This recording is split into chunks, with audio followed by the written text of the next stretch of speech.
Nightly last resort. I will tell the world every night on all platforms on social media between 6 p.m. and 8 p.m. to avoid the fortnightly lethal injections and the attempts of removal by force from my flat here in Stafford at night when there is silence to torture me and fake my suicide. My name is Stephen Nathaniel Edwards. I've written to the Prime Minister's office 33 times since 1995, 14 times directly to Prime Minister Boris Johnson. His office has never acknowledged any of my letters. I have a legal claim against the UK Security Services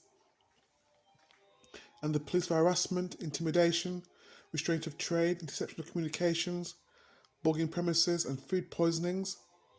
When I exceeded their expectations and found 2 bugs, one in my home in Birmingham and one in my late father's home in Derby, the Derby police twice positively identified these objects as bugs, but said we the police can't afford to do this, it's higher up, it's the MI5.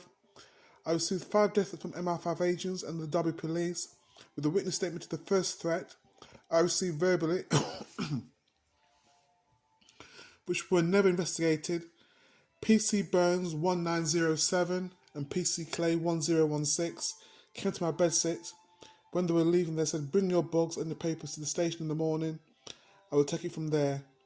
They then went downstairs to my landlady and said, we'll start the ball rolling, we'll call social services.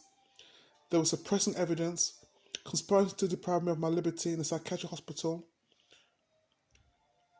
which is a controlled environment where they intend for my life to be violated by any expedient means. I've been deprived of my liberty a total of 8 times in 26 years, and I'm angry. Naturally. On the 9th of October 2020 at 3 p.m, I called the United Nations Human Rights Department in Geneva, Switzerland. I said, this is not a reprimand, but why have you not replied to my letters and documents? The gentleman responded by saying, if I've exhausted all legal remedies to fill out their model complaint form from their website. I thanked him for this positive information, telling him indeed I have exhausted all legal remedies, including the European Court of Human Rights in Strasbourg, France. 3 hours later, the same evening, psychiatrist Dr. Madia Lotfi, with 2 others, sectioned me to the mental asylum, the Redbourne unit, in Derby Royal Hospital with a pack of lies. I was there as a political prisoner for 8 months, 12 days. My life was in danger every day and night, whilst I was there with numerous attempts to violate my right to life. If I never prayed to the God of the Bible, I would never have made it out of there alive. True. The psychiatrists, social services, and the mental health teams only want to support the UK Security Services, and the police violate my right to life, my human rights, and my right to life further. The psychiatrists, social services, and the mental health teams only want to support the UK Security Services, and the police violate my human rights further, especially my right to life. I was emailing notable people before and after each injection, but through corruption being normalised, this will no longer work. I constructively moved from Birmingham, where I worked as a lounge pianist, back to my hometown of Derby City, 21st of June 1995. I requested to be rehoused outside of Derby, having been let down by all services. I constructively moved to Staffordshire, 21st of June 2021.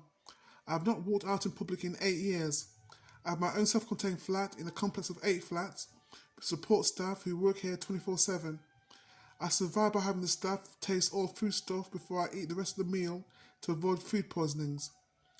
The apex of my immediate objective to the Prime Minister Boris Johnson is for him to 1. Prohibit the UK Security Services from further adulterating foodstuff and toiletries, and 2. To allow the release of my 4th replacement HP OfficeJet Pro 9019 multifunction printer, not to give me compensation and damages until I submit my experience of being under UK Security Services surveillance 1972 to 2021 in 6 months' time. That was the intention anyway.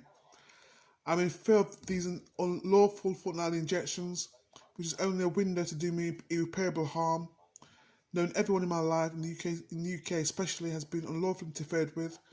All my family, friends, with the exception of my late father Nathaniel, they have all accepted bribes of a 6-figure sum.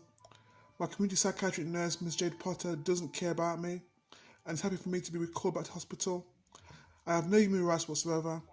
I fear these fortnightly injections removal by force at night. As I'm here all alone, the support staff would only lie on me, as have all others. The UK Security Services, the police and the SAS would fake my suicide. I will be, as of Sunday 8th of August 2021, be uploading to the public and to the world on social media every night between 6pm and 8pm my succinct story, which in part tells of my predicament that my life is in great danger of being violated by the state of the UK. If I'm alive until my court hearing later this year, you'll be able to see my story every night, keeping you all up to date until tomorrow night. Take care of yourselves, Stephen Nathaniel Edwards. Until tomorrow night, take care. Bye.